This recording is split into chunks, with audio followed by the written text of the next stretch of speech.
दलित, आदिवासी, पिछड़ों की आज की वर्तमान सांस्कृतिक, सामाजिक एवं राजनीतिक स्थिति पर बात करना चाहते हैं, जिसमें प्रोफेसर भूरेलाल सर आप लोगों से रूबरू होंगे। सर, भारतीय समाज की मूल संरचना क्या है और उसमें दलित, आदिवासी एवं पिछड़ों की स्थिति क्या है?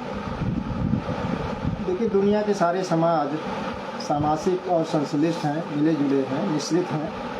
उसी तरह भारतीय समाज भी सामाजिक, संश्लिष्ट और मिश्रित है, मिला जुला समाज है। दुनिया का ऐसा कोई समाज नहीं है जो अनेक तत्वों से ना बना हो। केवल भारतीय समाज ही नहीं है कि अनेक तत्वों से बना है, बल्कि दुनिया के सारे समाज अनेक तत्वों से बने हुए हैं, मिले जुले समाज है, मिश्रित समाज है। तो भारतीय समाज भी उसी तरह का है। तो भारतीय समाज की संरचना थोड़ा सा जटिल इसलिए हो जाती है क्योंकि शायद दुनिया में तो सभी देशों के समाज आंतरिक और बाहरी उपनिवेशों के शिकार हैं। भारतीय समाज हो सकता है कि हम भारतीय होने के कारण ज़्यादा महसूस कर रहे हों कि हम जो है आंतरिक और बाहरी उपनिवेशवाद ज़्यादा झेले हैं और ज़्यादा जटिल समाज है। तो ये जटिल समाज होने के कारण जो है हमारी समस्याएं कुछ ज़्यादा जटिल नज़र आती हैं। इसमें जो है दलित, आदिवासी और पिछड़ों की क्या स्थिति है, उनकी सामाजिक स्थिति कैसी है, सांस्कृतिक स्थिति कैसी है और राजनीतिक स्थिति कैसी है, इस पर हम गंभीरता से बात करना चाहते हैं। आप देखते हैं कि भारतीय जनगण का निर्माण कैसे हुआ। अगर हम प्राचीनतम काल में यानी आदिम काल में, अतीत में जाएं तो ये स्पष्ट होता है कि सबसे पहले इस भारत में जो है अफ्रीकन आए, जो है उसके बाद जो पोट्रो ऑस्ट्रेलाइड आए, उसके बाद काकिसस आए, भूमध्य सागरीय आए और द्रविड़ इस देश में थे ही। जो ये सब मिला करके जो भारतीय जनगण का निर्माण करते हैं। इसके बाद आप देखते हैं कि लास्ट जो माइग्रेंट्स हैं वो आर्यंस आ रहे हैं जो 1500 BC में आते हैं। तो इस तरह जो उसके बाद फिर मध्यकाल में बहुत सी जातियाँ हैं, जैसे गुर्जर, आभीर आए जो है, उसके पहले यवन, शक, कुषाण, हूर आते हैं, फिर अरब और मुग़ल, पठान, फिर इसके बाद जो है पुर्तगाली, डच, अंग्रेज, फ्रांसीसी, ये सारी जातियाँ आती हैं। तो आप देख रहे हैं कि ये सारी जातियाँ यहाँ जो है यहाँ के समाज में घुल मिल रही हैं। लेकिन ये है कि घुलने मिलने मास से काम नहीं बनता है। समाज तो वास्तव में समाज की जो मूल प्रकृति होती है घुलनशील होती है। समाज में आपस में घुलता मिलता है। तो घुलना मिलना ही पर्याप्त नहीं है, बल्कि उसका जो है समाजीकरण, एक उचित रूप में उसका समाजीकरण होना चाहिए प्रॉपर वे में, और साथ ही साथ उसका संस्कृतिकरण होना चाहिए, लोकतंत्रीकरण होना चाहिए। लेकिन लगता है कि वह जो है प्रॉपर वे में न तो उसका समाजीकरण हो पाया है, न संस्कृतिकरण हो पाया है, न लोकतांत्रिकरण हो पाया है। इसलिए वो अभी भी बहुत जटिल स्वरूप में दिख रहा है। इसमें जो दलित, आदिवासी और पिछड़ों की स्थिति है, या तो पहले हम समझ लें, देखा जाए तो ये तीनों की एक साझी विरासत है। एक साझी विरासत के हैं जिसे महान आजीवक चिंतक डॉक्टर धर्मवीर ने उसे आजीवक परंपरा के रूप में पहचान की। वो दलितों की परंपरा खोजते हुए जो है दलित, आदिवासी, पिछड़ों की एक साझी परंपरा जिसे आजीवक कहते हैं उसको खोजा उन्होंने। तो देखा जाए तो दलित, आदिवासी और पिछड़े जो है ये राजनीतिक इकाई है, ये राजनीतिक पहचान है। देखा जाए तो उनकी सांस्कृतिक पहचान आजीवक की है, आजीवक के रूप में है। उसके पहले देखिए डॉक्टर धर्मवीर के पहले मानवर काशीराम आते हैं, और काशीराम जो बहुजन आंदोलन खड़ा करते हैं। उनके बहुजन आंदोलन की शुरुआत पहले बामसेब के रूप में हुई थी, जो 1972 में जो है बामसेब की अवधारणा के साथ वो तैयारी करते हैं। 1978 में 6 दिसंबर 1978 को बामसेब की स्थापना होती है, और फिर उन्होंने 14 अप्रैल 1984 को बसपा की स्थापना करते हैं। उसके पहले उन्होंने बहुजन आंदोलन की पूरी तैयारी की थी कि बसपा के तहत वो राजनीतिक संघर्ष शुरू करते हैं। तो बहुजन आंदोलन की ये राजनीतिक जो अवधारणा भी है, इसमें भी SC, ST, OBC एंड इनसे जो धर्मांतरित जो है अल्पसंख्यक वर्ग है, जैसे मुसलमान, ईसाई हैं, उनको भी उसमें उन्होंने शामिल किया था। तो इस तरह जो है वो बहुजन समाज की संरचना बनती है। लेकिन ये राजनीतिक संरचना जो बहुत दिनों तक नहीं चली है। ये राजनीतिक संरचना में फिर आगे चल के बिखराव आया जो है। और आज आप स्पष्ट रूप से देख रहे हैं कि दलित राजनीति जैसे अलग सी हो गई है पिछड़ों से, और आदिवासियों की राजनीति अलग से चल रही है। तो एक तरह से ये राजनीतिक विभिन्नता दिखाई पड़ रही है बहुजन समाज के भीतर। हालांकि राजनीतिक विभिन्नता हो, विविधता हो, ये अच्छी बात है अगर वह जो है संवेद रूप से बहुजन समाज को समृद्ध करने, मजबूत करने का काम करे, तो उसमें दिक्कत नहीं हो सकती। लेकिन ऐसा नहीं हो रहा। ऐसे लगता है जैसे तीनों राजनीतियाँ परस्पर विरोधी राजनीतियों के रूप में स्थापित है। दूसरी तरफ जो मैं कह रहा हूँ, एक साझी विरासत है, एक समृद्ध विरासत है, जिसे हम आजीवक कहते हैं। आजीवक परंपरा को भी जो है दलित तो मानने को तैयार है। दलित वो है तो अपनी परंपरा के साथ वो लगातार आ रहा है। उसकी पहचान अब मुकम्मल रूप में डॉक्टर धर्मवीर के प्रयासों से हुई है, उसके पहले नहीं हो पा रही थी। दलित चिंतन में, इसलिए दलित चिंतन में बहुत संकट भी था, और डॉक्टर धर्मवीर ने जब से आजीवक दलित चिंतन के इतिहास को खोजते हुए आजीवक परंपरा तक पहुँचते हैं, तो एक तरह से आजीवक परंपरा के साथ जो है दलित चिंतन की परंपरा पूर्णता को प्राप्त करती है। तो ये आजीवक चिंतन की जो परंपरा है, ये साझी परंपरा है, जिसमें दलित, आदिवासी, पिछड़े तीनों आते हैं। लेकिन राजनीतिक जो विभाजन है वो कहीं ना कहीं सांस्कृतिक विभाजन भी पैदा करता है। हालांकि दलित की एक मुकम्मल सांस्कृतिक पहचान है, आदिवासी की भी मुकम्मल सांस्कृतिक पहचान है, लेकिन पिछड़ों की सांस्कृतिक पहचान नहीं बन पा रही थी, क्योंकि वो दलित आदिवासियों से अपने को अलग मानते हैं। वो हिंदू या हिंदुत्व से जोड़ करके देखते हैं। उसके कारण है कि पिछड़ों की जो सामाजिक संरचना है वो ज़्यादा जटिल है। दलित आदिवासी जो है अपनी मूल परंपरा से जुड़े हुए हैं, लेकिन पिछड़ा अपनी मूल परंपरा से कटा सा नज़र आता है। इसका कारण है कि जो एक तरह से द्वज राजनीतियाँ हैं, द्वज राजनीतियों की जो के सामाजिक समीकरण है, जैसे कांग्रेस के समीकरण रहे और फिर अब बीजेपी के समीकरण आए हैं, तो ये जो है पिछड़ों के राजनीतिक दोहन के लिए लगातार सामाजिक समीकरण बदलते रहे। जब सामाजिक समीकरण बदलेंगे, उसमें उलटफेर होगा, तो निश्चित है कि सांस्कृतिक जो है विरूपण भी होगा, सांस्कृतिक विक्षेपण भी होगा। तो इस तरह की समस्याएं उसमें दिखती हैं। तो आज ज़रूरत यह है कि इस जो है विक्षेपण को, विरूपण को कैसे ख़त्म किया जाए, ये समस्या है। तो ये सामाजिक समीकरण के तहत जो है पिछड़ा समाज बहुत जटिल हुआ है। जैसे ऊपर के जो है जो द्वज जातियों के समानांतर जो जातियाँ थीं, उनको पिछड़ों में शामिल कर दी गई हैं। और फिर जो अति पिछड़ी जातियां हैं, कुछ अति पिछड़ी जातियों को अब दलित में ठेलने का काम कांग्रेस ने किया था, और फिर इसके बाद सपा ने किया गया। तो इस तरह दलित को भी सांस्कृतिक रूप से विच्छिन्न करने और छिन्न भिन्न करने की, अलग थलग करने की कोशिशें हुई। लेकिन दलित की एक खासियत है कि वो अपनी मूल सांस्कृतिक परंपरा को नहीं छोड़ पाया है। आदिवासी भी नहीं छोड़ पाया है। लेकिन आदिवासी के सामने भी जो राजनीतियाँ हैं वो संकट पैदा करती हैं। जैसे आप देखेंगे, एक तरह से जो हिंदुत्व की राजनीति थी, उसके भी झांसे में आदिवासी है, और दूसरी तरफ जो है एक जो है मार्क्सवादी राजनीति है। तो ये दोनों के हिंसक अभियान में भी वो शामिल है जो है। तो इसके कारण जो है उसकी जो मूल संस्कृति है वो बाहरी कारणों से भी या भीतरी कारणों से भी विकृत हो रही है। बाहरी कारण क्या है? जैसे आप देखेंगे जो संघ है, वो संघ जो है उनको जो आदिवासी हैं, वो आदिवासियों को की जगह जो है उनको जो है गिरजन कहता है, वनवासी कहता है।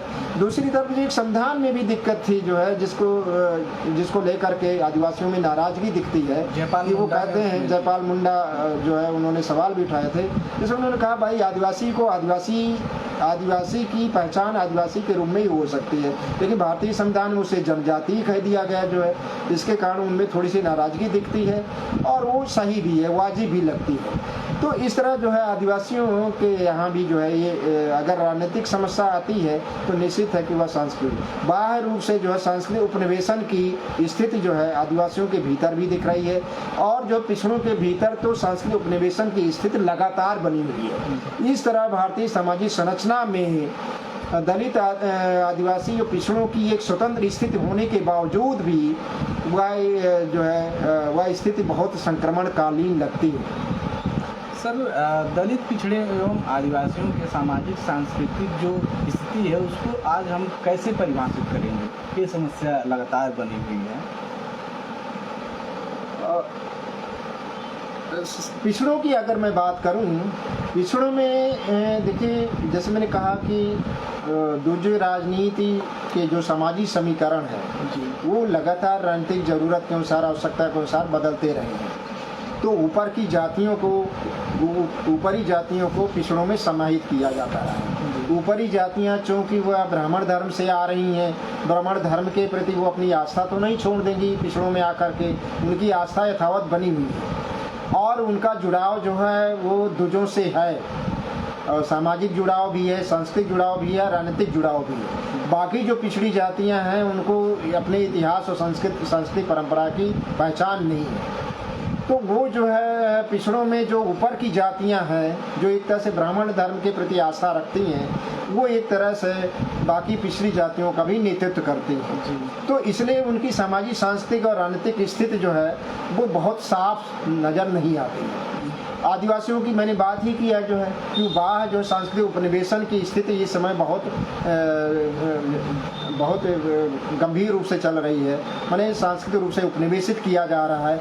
हालांकि दलित पर भी सांस्कृतिक हमले हो रहे हैं, लेकिन कम से कम जो है डॉक्टर धर्मवीर के आने के बाद जब उन्होंने एक तरह से दलितों की परंपरा को आजीवक परंपरा के रूप में खोजा, आजीवक परंपरा की खासियत यह है कि वो भारत की प्राचीनतम परंपरा है।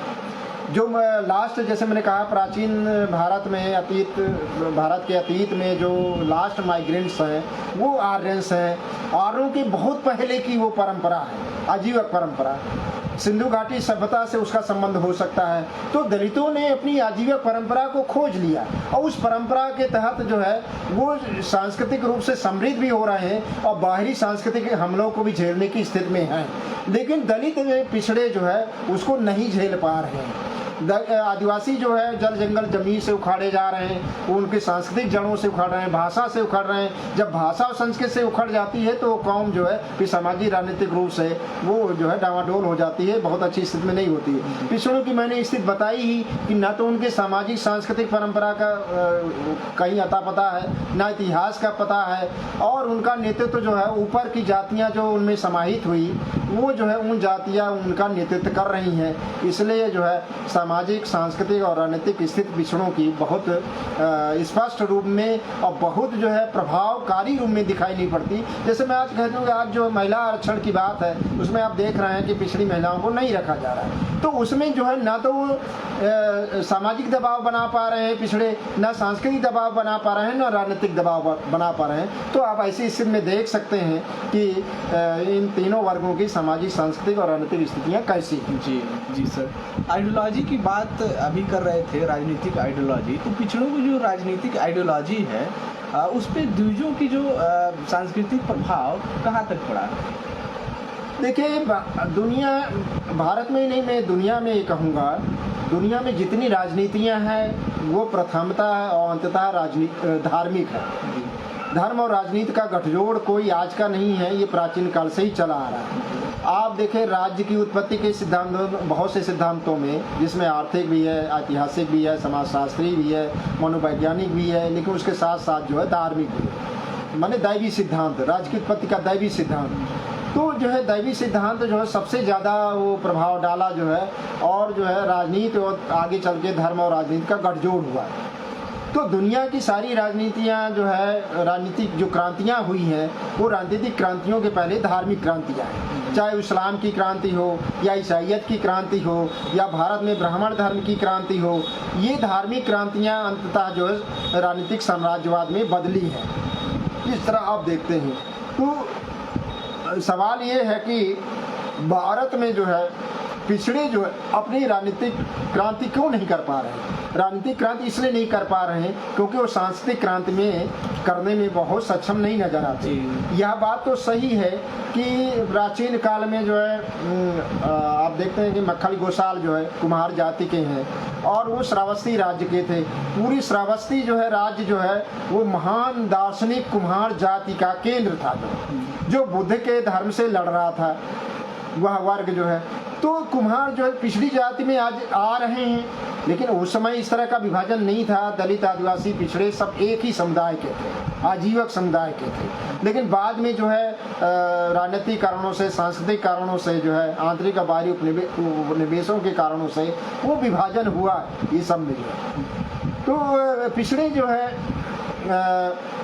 पिछड़ों में भी जो है देखिए, आप देख रहे हैं कि प्राचीन काल में मक्खली गोसाल आते हैं, उसके बाद जानते हैं, उसके बाद आधुनिक काल में फूले पेरियार ये सब आते हैं, जो है साहू जी महाराज जी हैं। और इसके साथ साथ जो है अब और देखेंगे, जैसे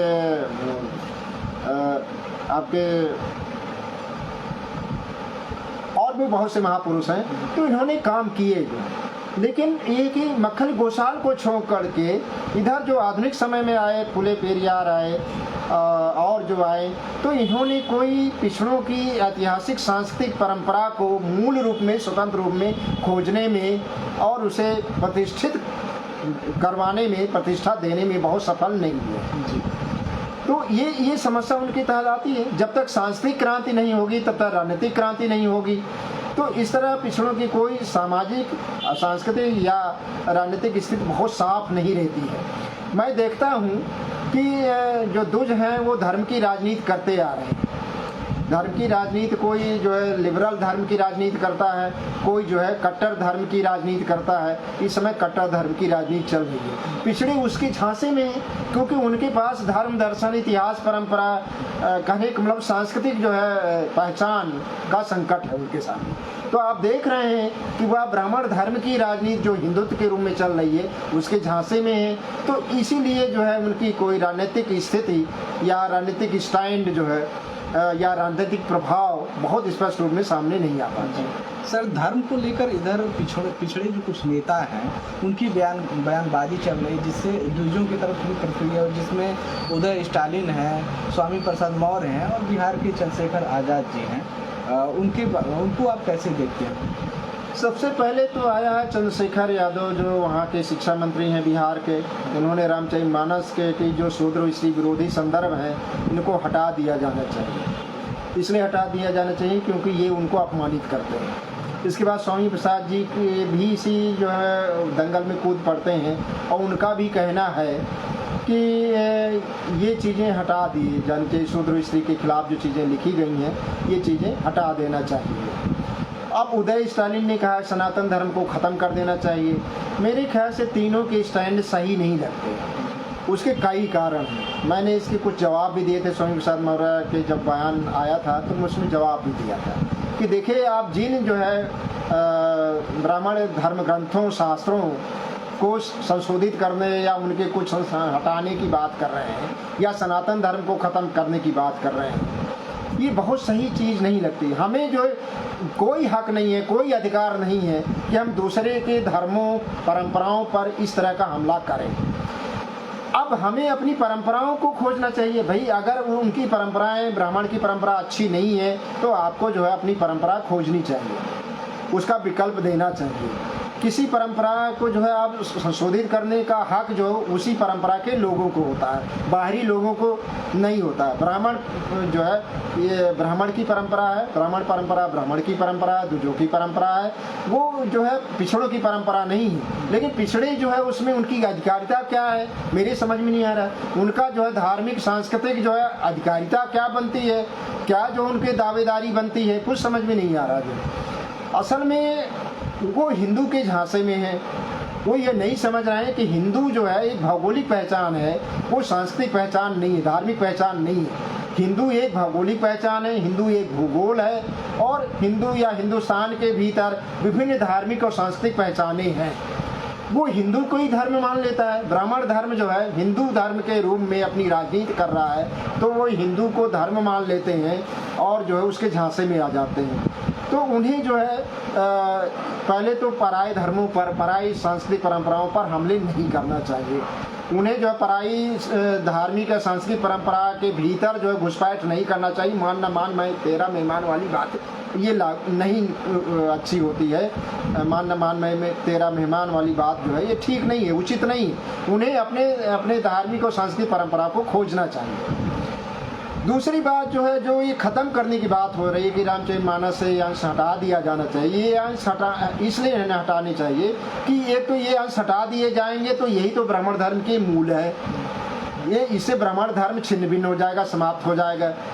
दूसरी बात जो है, देखिए दुनिया के किसी भी समाज के भीतर विभिन्न अंतरधाराएं होती हैं और अंतर संघर्ष होते हैं।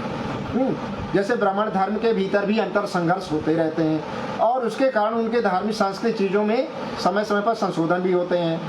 तो किसी एक समाज के भीतर अंतर संघर्ष होते हैं और अंतर संघर्ष होते हैं और परस्पर विरोधी बातें भी आती हैं, तो इसका मतलब ये नहीं होता कि उन्हें ख़त्म कर दी जाए। दूसरी बात जो है, इतिहास में जो चीज़ें आ गई, चाहे धर्म दर्शन के इतिहास में जो चीज़ें आ गई, वो जो है देखा जाए तो वो मानवीय विरासत होती हैं, वो मानवीय इतिहास की विरासत होती है। उनको ख़त्म करने या नष्ट करने का अधिकार किसी को नहीं होता है। लेकिन ये कह रहे हैं उसे ख़त्म कर देना चाहिए, उसे नष्ट कर देना चाहिए।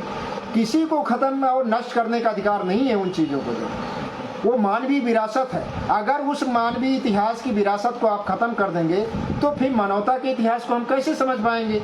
तो ये जितनी मांगे हैं ये जायज़ नज़र नहीं आ रही। ये ऐसे लगता है जैसे आप जो है हिंदू या ब्राह्मण धर्म, जिसको वो ब्राह्मण धर्म ही है, हिंदू धर्म तो नहीं है, कथित रूप से जो हिंदू धर्म जो मूलतः ब्राह्मण धर्म ही है, ब्राह्मण धर्म की जो मूल चीज़ें हैं उसको आप संशोधित करने की मांग कर रहे हैं, उसे ख़त्म करने की बात कर रहे हैं, हटाने की बात कर रहे हैं। कहने का मतलब कि उसमें आप समाहित होना चाहते हैं, वाजिब जगह खोज रहे हैं, उसमें फिट होना चाहते हैं, उसमें आप घुसपैठ करना चाहते हैं। ये अच्छी बातें नहीं हैं। ब्राह्मण धर्म के तो आप हैं ही नहीं। अगर ब्राह्मण धर्म में होते तो आपको एक तरह से समानता हासिल होती, लेकिन वहाँ तो आपको समानता का दर्जा हासिल नहीं है। कहने का मतलब आप ब्राह्मण धर्म के में नहीं आते हैं। आपका जो है अलग स्वतंत्र जो है धर्म दर्शन और संस्कृति और इतिहास है। सर, इन्हीं नेताओं के बयानों की तरह से जो पिछड़े साहित्यकार हैं उनका भी स्टैंड क्लियर नहीं होता है, जिसमें प्रेम कुमार मणि है, वीरेंद्र यादव हैं, चौथीराम यादव, शिवमूर्ति, दिलीप मंडल और लक्ष्मण यादव हैं जो यूट्यूबर्स हैं। ये तो इनकी जो ओपिनियन है उनको आप किस नज़र में देखते हैं? मैं देखता हूँ कि पिछड़े संघर्ष करते हैं, संघर्ष में कोई कमी नहीं होती है, लेकिन उनके संघर्ष का जो एक ऐतिहासिक और सांस्कृतिक स्तर होना चाहिए, मैंने इतिहास बोध जो दिखना चाहिए वो इतिहास बोध नहीं दिखता है। इसलिए वो जो है उनका जो है हिंदू व्यवस्था का या कथित रूप से हिंदू व्यवस्था या ब्राह्मणिकल सिस्टम या दूजों की व्यवस्था का जो विरोध करते हैं, वो विरोध बहुत प्रभावशाली नहीं हो पाता है। वो विरोध प्रभावशाली नहीं होता है और वो केवल विरोध के लिए सिद्ध होता है। ना तो कोई वो व्यवस्था में परिवर्तन करने की स्थिति में होते हैं, ना कोई व्यवस्था को प्रभावित करके बदलने के लिए मजबूर कर पाते हैं। इसलिए उनका विरोध जो है एक तरह से निष्फल सिद्ध होता है और कभी कभी लगता है कि वो पॉलिमिक्स से ज़्यादा नहीं है, केवल एक तरह से नकारात्मक विरोध की स्थिति तक ही सीमित रह जाता है। कोई बहुत बड़ा प्रभाव नहीं डाल पाता है, न व्यवस्था को बदलने में सक्षम होता है, न व्यवस्था को बदलने के लिए मजबूर कर पाता है। तो ये जो इधर जो पिछड़ों के बुद्धिजीवी आए हैं, चाहे वो पिछड़ों के बुद्धिजीवी वर्ग हो, चाहे उनका राजनीतिक नेतृत्व वर्ग हो, दोनों जो है देखा जाए तो दिशाहीन है। क्योंकि जब इतिहास परंपरा स्पष्ट नहीं होगी तो निश्चित है कि कुछ भी चीज़ें बहुत साफ सुथरी नहीं होंगी, स्पष्ट नहीं होगी। तो आप राजनीतिक नेतृत्व पर हम बात कर रहे थे कि राजनीतिक नेतृत्व भी जो है वह केवल विरोध की राजनीति करता है, कोई विकल्प देने की स्थिति में नहीं दिखता है। इसी तरह जो बुद्धिजीवी वर्ग है, ये दलित साहित्य में पहले घुसपैठ बनाना चाह रहे थे। दलित स्वतंत्र इनकी पहचान तो नहीं थी साहित्यकार के रूप में, इसलिए दलित साहित्यकार के रूप में पहचान बनाने की कोशिश कर रहे थे। लेकिन दलित साहित्य जिस तरह उसकी वैचारिकी है, उसका जो ढांचा है, उसमें वो फिट हो भी नहीं सकते थे और दलित इस तरह के जो है अधकचरे घुसपैठियों को महत्व भी नहीं दे सकता था, तो इसलिए वहाँ पहचान नहीं बनी। अब इन्होंने दलित साहित्य के विरोध में पिछड़े साहित्य की बात कही, लेकिन पिछड़े साहित्य की अवधारणा अब तक हमारे सामने नहीं आ सकी। अब वो जो है क्या कर रहे हैं कि जैसे ये राजनीतिक नेतृत्व भी और जो पिछड़े बुद्धिजीवी भी, वह भी जो है हिंदू धर्म ग्रंथों या ब्राह्मण द्विज धर्म ग्रंथों शास्त्रों की आलोचना कर रहे हैं और इन आलोचनाओं के द्वारा दलितों को प्रभावित करना चाहते हैं। तो इसके पीछे उनकी मंशा क्या है? आप देखेंगे कि इन जो है आलोचनाओं के पीछे कोई उनकी दृष्टि तो होती नहीं है, क्योंकि जो आलोचना के पीछे जो दृष्टि होती है वो अपनी इतिहास परंपरा से आती है। यानी आलोचकी दृष्टि जो है अपने ऐतिहासिक परंपरा की दृष्टि से आती है, ये इनके पास नहीं है।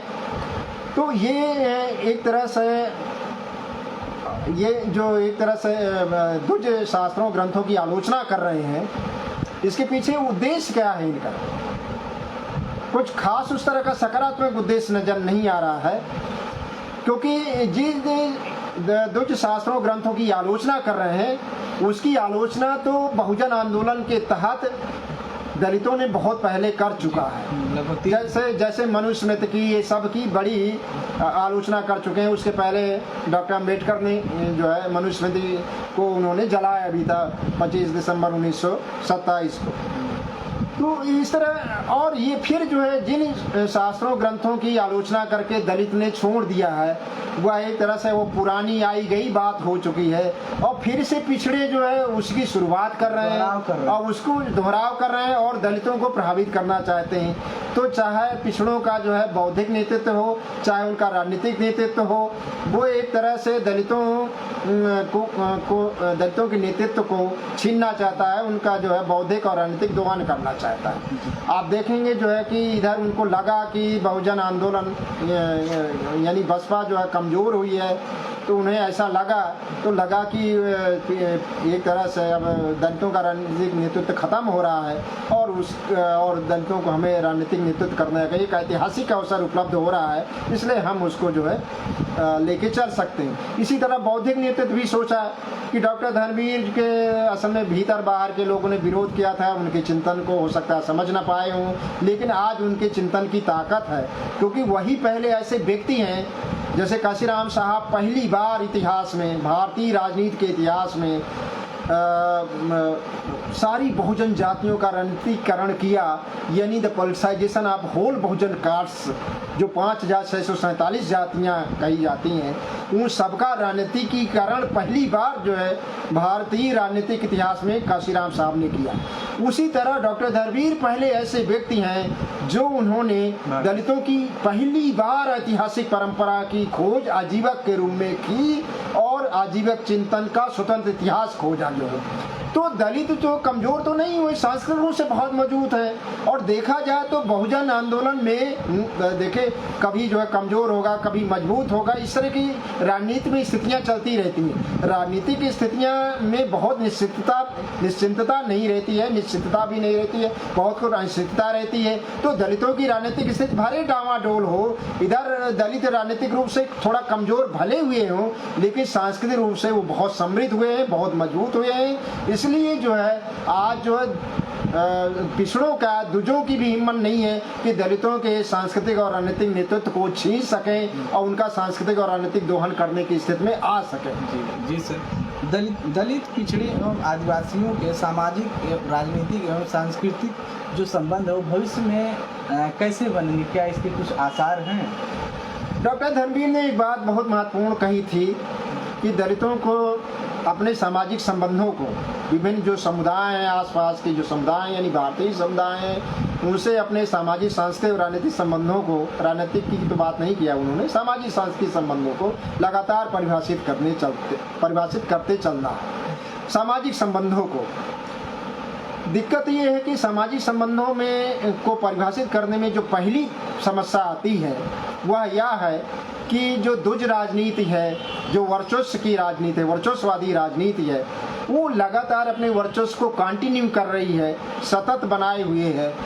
वो सामाजिक समीकरणों को बदलती रहती है, सामाजिक समीकरणों को बदलती रहती है, तो फिर इतना तेजी से सामाजिक समीकरणों को बदलती है राजनीति कि सामाजिक संबंधों को परिभाषित करना बहुत कठिन सा हो जाता है। लेकिन उन्होंने ये कहा कि दलित चूँकि अपनी स्वतंत्र परंपरा खोज ली है, इसलिए उसे अपने को आदिवासी समुदाय, भले वो राजनीतिक समुदाय के रूप में हो, साझी विरासत का हो, लेकिन ये है कि सांस्कृतिक रूप से अपने को स्वतंत्र समझता है। पिछड़े अपनी सांस्कृतिक स्वतंत्रता की अवधारणा को ही विकसित नहीं कर पा रहे हैं, लेकिन ये है कि दलितों को आदिवासियों से, पिछड़ों से, अल्पसंख्यकों से और दूजों से भी अपने सामाजिक संबंधों को लगातार परिभाषित करते चलना है। और जो आज जो स्थिति बन रही है उस पर मैं स्पष्ट कहना चाहूँगा कि दलित जो है एक स्वतंत्र कौम की दिशा में, स्वतंत्र कौम हम किसे कहेंगे जो अपने इतिहास, परंपरा, धर्म, दर्शन, संस्कृति, साहित्य, संस्कृति, कला के स्वतंत्र जमीन पर खड़े होने की स्थिति में हो। इस स्थिति में दलित कौम जो है आ गई है और आने वाली है, आ गई है और आगे वो मजबूत होने वाली है, समृद्ध होने, उसका फ्यूचर बहुत अच्छा है। तो ऐसी स्थिति में उसे जो है पिछड़ों से अपने सामाजिक, सांस्कृतिक और राजनीतिक संबंधों को परिभाषित करना है। वो कैसे परिभाषित करना है? पिछड़े अगर हिंदुत्व या जो है ब्राह्मणिकल सोशल स्ट्रक्चर से अलग नहीं हो पा रहे हैं तो उसे अपने स्वतंत्र जो है सांस्कृतिक वजूद की तरह सामाजिक और राजनीतिक वजूद को भी तय करना होगा। पिछड़ों की वो बहुत ज़्यादा प्रतीक्षा नहीं कर सकता है। आदिवासियों के भी समझ में आना चाहिए कि हमारी जो है हमारी स्वाभाविक शक्तियाँ कौन है। दलित, आदिवासी और पिछड़ी, ये तीनों स्वाभाविक शक्तियाँ हैं। अगर ये किसी राजनीतिक जो है लोभ, लालच, लिप्सा में अगर जो है दुश्मन शक्तियों या पराई शक्तियों के जो झांसे में आते हैं तो ये दुर्भाग्य की ही रचना करेंगे। लेकिन यह कि दलित का स्टैंड बहुत साफ है कि वह जो है एक स्वतंत्र कौम के रूप में स्थापित होना ही उसका उद्देश्य है और वो चाहेगा कि सांस्कृतिक रूप से दलित, आदिवासी और पिछड़े तीनों साझी सांस्कृतिक विरासत के लोग हैं। इसलिए एक सांस्कृतिक जो है उसके तहत, एक सांस्कृतिक जो है व्यवस्था के तहत आनी चाहिए। इसी तरह जो है अगर नहीं आते हैं तो फिर राजनीतिक रूप से भी नहीं आ पाएंगे। ये स्पष्ट है कि अगर वो सामाजिक सांस्कृतिक व्यवस्था के तहत नहीं आते हैं तो फिर राजनीतिक रूप से भी नहीं आ पाएंगे और फिर राजनीतिक रूप से सब अलग थलग होंगे। ऐसी स्थिति में द्विज राजनीतिक वर्चस्व ही पहले की तरह कायम होता चला जाएगा और आगे राजनीतिक, सांस्कृतिक और राजनीतिक स्थितियाँ दोनों बहुत खराब हो जाएंगी। सर, आखिरी सवाल मैं पूछना चाहता हूँ, आने वाले नए जनरेशन यानी युवा वर्ग के लिए जिसमें आदिवासी, पिछड़े और दलित हैं, उनके साहित्यिक और सांस्कृतिक एवं राजनीतिक स्वतः के चेतना के लिए आप क्या कहना चाहते हैं? उनका स्वतंत्र आधार कैसे विकसित होगा? देखिए, ये बहुत बड़ी जिम्मेदारी है हमारी जो है आगे की पीढ़ी के लिए कि हम संगठित हो करके संघर्ष करें और भारत में एक जो है मानवीय और लोकतांत्रिक विकल्प रचें। ये बहुत ज़रूरी है, लेकिन ये सब नहीं हो पा रहा है। लेकिन यह तो करना ही पड़ेगा, यह तो करना पड़ेगा। दलित, आदिवासी और पिछड़ों को यह सोचना है कि अगर उन्हें अपना अस्तित्व बचाए रखना है तो उन्हें जो है ये निकट आने पड़ेंगे, अपने सांस्कृतिक जो है परंपरा, सांस्कृतिक साझी परंपरा में आना पड़ेगा और राजनीतिक सहकार की भावना से काम करना होगा, अन्यथा उनकी स्थिति बहुत खराब होने वाली है। मैं जो युवा पीढ़ी से ये कहना चाहता हूँ कि वह अपनी ऐतिहासिक और सांस्कृतिक जड़ों को पहचाने और ऐतिहासिक सांस्कृतिक जड़ों को पहचानते हुए अपने सामाजिक और राजनीतिक संबंधों को तय करे। वो किसी लोभ, लालच, लिप्सा में ना पड़े, किसी भटकाव में ना पड़े, किसी झूठ, भ्रम और झांसे में न आए जो है, अन्यथा जो है उसका फ्यूचर जो है बहुत अंधकारमय होगा। इसलिए ज़रूरी है कि वह जो है बहुत गंभीरता से जो है इस दिशा में कार्य करे, अपनी ऐतिहासिक सांस्कृतिक परंपरा का अध्ययन जो है शुरू कर दे, इतिहास बोध विकसित करे, इतिहास चेतना विकसित करे। तो डॉक्टर धरवी ने एक जगह कहा कि हम सदियों से इसलिए गुलाम हैं क्योंकि हम पढ़ते नहीं हैं। तो जैसे डॉक्टर अम्बेडकर ने कहा था एजुकेट एंड ऑर्गेनाइज, ये बात तो कही थी, एजुकेट होने की बात कही थी, लेकिन मैं कहूँगा कि हमें पढ़ना चाहिए। एजुकेट तो आप एजुकेशन सिस्टम होता है, जो सत्ता होती है वो एजुकेशन सिस्टम का निर्माण करती है और जो पाठ्यक्रम बनता है वो सत्ता की आकांक्षा और विचारधारा को प्रतिबिंबित करता है। तो हमें जो है जो एक तरह से पाठ्यक्रम होता है, जो फॉर्मल एजुकेशन होती है, वो जो स्कूली शिक्षा होती है, उससे हम जो है कोई ज़रूरी नहीं कि हम अपनी सांस्कृतिक परंपरा में शिक्षित हो जाएंगे। क्योंकि अगर ऐसा होना होता तो आधुनिक समय में हम शिक्षित हो रहे हैं, लेकिन आप देख रहे हैं कि हमारा जो शिक्षित वर्ग है वो कहीं से जो है सोशली यानी कल्चरली शिक्षित नज़र नहीं आता है, यानी अपनी सामाजिक सांस्कृतिक ऐतिहासिक परंपरा में वो शिक्षित नहीं है।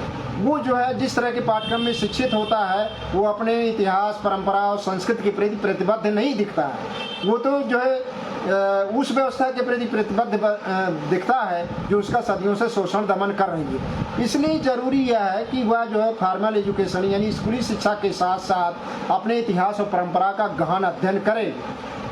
वो केवल स्कूली शिक्षा ही ना ग्रहण करे बल्कि अपने इतिहास और परंपरा का गहन अध्ययन करे, उसकी खोज करे, उसका अन्वेषण करे और उसका एक नया पाठ तैयार करे जिससे जो है कौम को स्वतंत्रता प्रदान कर सके।